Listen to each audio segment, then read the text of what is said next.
kami dari kelas 12 3 ingin menampilkan video amatir yaitu ngobrol santai yang bertema video sejarah yaitu pertempuran Medan Area.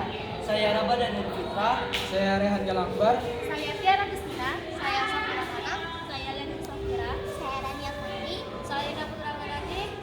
Nah, teman-teman, kalian mau tahu nggak keseruannya gimana? Ini keseruannya.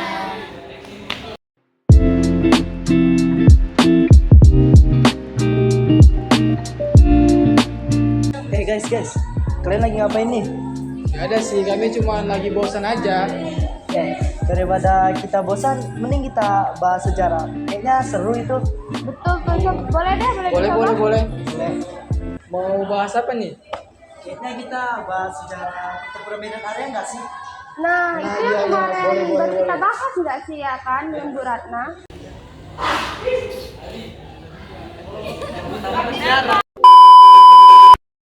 Oh iya, pertempuran Medan Area ini pertempuran yang ada di Sumatera Utara loh. Nah, iya betul. Nah, itu banyak loh kayak seperti korban jiwa, sehingga juga banyak keluarin keluarin nyawa, sehingga banyak korban jiwa yang ada di wilayah Sumatera Utara tersebut. Nah, latar belakangnya itu gimana, teman? Setahu aku ya, kan aku baca-baca lagi artikel dari searchingan aku yang mencari. Di latar belakang dari pertempuran Medan Area itu tuh ada kedatangan sekutu Inggris yang diboncengi oleh Indonesia. Nah, mereka datang pasca Perang Dunia Kedua. Tujuan mereka datang ke Medan ini untuk membebaskan lawan perang serta ingin mengembalikan kekuasaan kolonial mereka. Nah, dari insiden ini banyak terjadi hal ini tuh memicu terjadinya perlawanan terhadap rakyat Indonesia yang tidak ingin dijajah kembali oleh Belanda. Jadi dimulai dengan insiden perampasan Rencana Merah Putih dan pemasangan papan sumber dari Medan Area untuk menjadi batas wilayah kekuasaan Belanda tersebut. Nah, setahu aku ya, insiden perampasan Rencana Merah Putih ini terjadi pada tanggal 13 Oktober 1945, yang dimana seorang anggota militer datang ke Medan untuk merampas dan menginjak-injak Rencana Merah Putih milik pemuda asal Indonesia tersebut. Nah, dilanjut untuk ultimatumnya, pada tanggal 1 Desember baru deh mereka memasang papan insiden berdasi tersebut. Jadi setahu aku kayak gitu sih latar belakang dari pertempuran Medan Area. Oh, jadi insiden 13 Oktober itu termasuk insiden bersenjata ya? Iya, mereka meluncurkan senjata perang untuk menghabiskan masyarakat di sekitar tersebut. Oh, ada yang lebih kalian tahu lagi nggak sih selain itu? Apa tuh? Pada tanggal 9 November 1945, pasukan ini mendatangi ke Sumatera Utara untuk mengambil para ahli pemerintah di sana. Sumatera Utara ini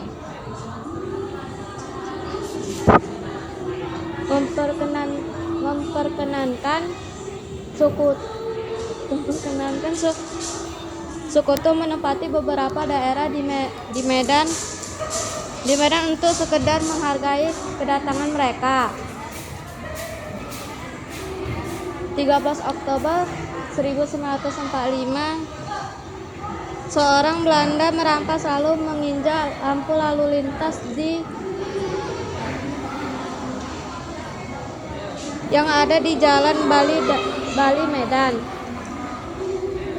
Hotel yang ditempati Belanda tersebut diserang oleh para pemuda dan menjalar ke beberapa TKR Sumatera Timur. Lalu masyarakat mengumpul pemuda dari kota lain untuk mempertahankan kedudukan Indonesia. Sementara ini sekutu Nica memanggil bala bantuan dari Inggris untuk melemahkan bangsa Indonesia. Pada akhirnya terjadi perang Medan Area pada tanggal 10 Oktober 1945.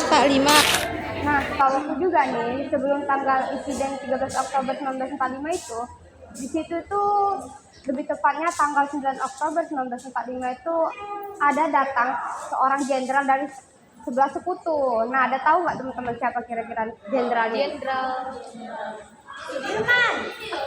Salah, ini dari yang sekutu. Kalau Jenderal Sudirman itu kan dari pihak Indonesia. Iya. Jadi jenderal apa tuh? Nah, dia itu bernama Jenderal Theodore Edward Kelly atau yang biasa Jenderal Kelly. Nah, enggak, dia Ke dari Amerika ya? Inggris. Oh. Ya, dia itu perwira tertinggi di Inggris. Dia itu datang ke sini itu dengan tujuan yang katanya ingin memulangkan tentara Jepang ke negara asal mereka. Nah, tetapi Jenderal Kelly ini ternyata membawa organisasi lain nih yang bernama Mika. Oh, jadi itu ya. Jadi tadi itu apa aja? Kira-kira coba simpulkan. Intinya mereka Brigjen Jenderal Edward Kelly ini tuh datang dengan niat yang nggak baik, tapi mereka itu mempercayainya karena yang dikatakannya itu baik-baik gitu loh. Oh. Nah, kemudian Iya. nah, jadi kemudian itu yang saya ketahui ya, teman-teman. Ada sebuah kronologi, yaitu di sebuah jalan Bali di Medan. Tepatnya di hotel atau gedung pensiun Wilhena. Nah, itulah pokoknya ya, teman-teman. Nah, jadi pada saat itu ada seorang pemuda, dia lewat di depan gedung Wilhena itu, yang dimana ternyata gedung itu merupakan markas dari pasukan anggota tentara Nica tersebut. Nah, jadi pas pemuda Indonesia ini lewat, dia itu kan menggunakan lencana merah putih di dadanya, yang pada saat itu di mana-mana terdapat lencana tersebut, karena pada saat itu kemerdekaan Indonesia baru saja dikemerdekakan. Nah, jadi pada saat pemuda itu lewat, itu ada seorang tentara Nica itu merebut lencana yang digunakan oleh pemuda Indonesia itu, kemudian dilemparnya ke bawah. Setelah itu langsung diinjak-injaknya. Nah, kemudian masyarakat yang di sekitar situ itu tuh yang melihat kejadian tersebut itu tuh Marah dong. marah.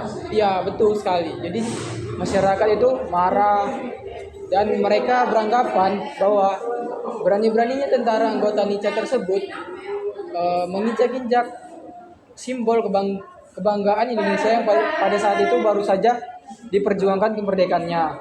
Nah, kemudian para pemuda yang dipimpin oleh Ahmad Tahir itu tuh langsung saja mengepung hotel pensiun tersebut dan langsung menyerangnya.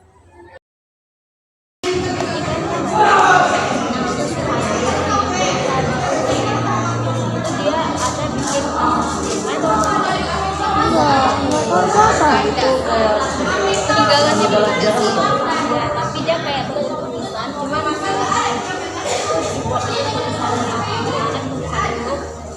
cerita tentang tentara Indonesia yang berperang melawan untuk mengambil hak suara di badan kemerdekaan. Nah itu buat tentara Indonesia ini melawan para pemuda badan area ini, kan mereka dibunuh. Nah habis dibunuh, kalau mana gitu mengirim supaya kenangan-kenangan mereka itu di batu nisan itu di prasasti itu. Jadi batu nisan itu dibuat itu sebagai kenangan-kenangan sejarah. Iya, sebagai warisan ya, warisan. Ini tempatnya itu juga di dekat perpustakaan nisan ini. Ya masih ada sih. Oke, jadi teman-teman pada tahu nggak sih akhir pertempuran Medan Area ini? Nggak tahu. Gimana tuh gimana? Banyak banget korban jiwa nggak kira-kira ya? Bisa jadi ya. Nah, jadi pertempuran Medan Area ini berlangsung sejak Oktober 1945 hingga 1946 dan menjadi salah satu nih pertempuran besar dalam mempertahankan kemerdekaan Indonesia. Pada awalnya rakyat Medan ini sangatlah semangat nih untuk melawan sekutu yang dibonceng oleh Nica. Namun, semakin lama pertempuran ini berlangsung, terlihat jelaslah ketidakkeseimbangan antar kedua pihak. Nah, kedua pihaknya ini pasukan Belanda. Pasukan Belanda ini memiliki bersenjata modern, kendaraan alat baja, hingga pasukan terlatih. Sedangkan rakyat Indonesia ini hanya bersenjata seadanya. Mereka ini kebanyakan hasil rampasan dari Jepang dan bersenjata tradisional. Nah, walaupun begitu, pertempuran rakyat Medan ini sangat merepotkan Belanda. Dan para pejuang ini memanfaatkanlah kepintaran mereka tentang wilayah sekitar untuk melancarkan serangan mendadak. Jadi, dengan keadaan ini, Belanda mengeluarkan ultimatum pada 18 Oktober 1945. Teman-teman pada tahu nggak itu dengan nama istilah apa? Apa tuh? Oke, nggak tahu ya. Bukan. Itu dia dengan diberi nama dengan istilah Medan Area Bundare. Nah, dengan ultimatum ini, rakyat ini tidak diizinkan masuk ke kota Medan karena itu sepenuhnya di bawah kontrol Sekutu dan Belanda. Tetapi dengan ini para pejuang ini mereka tidak gentar.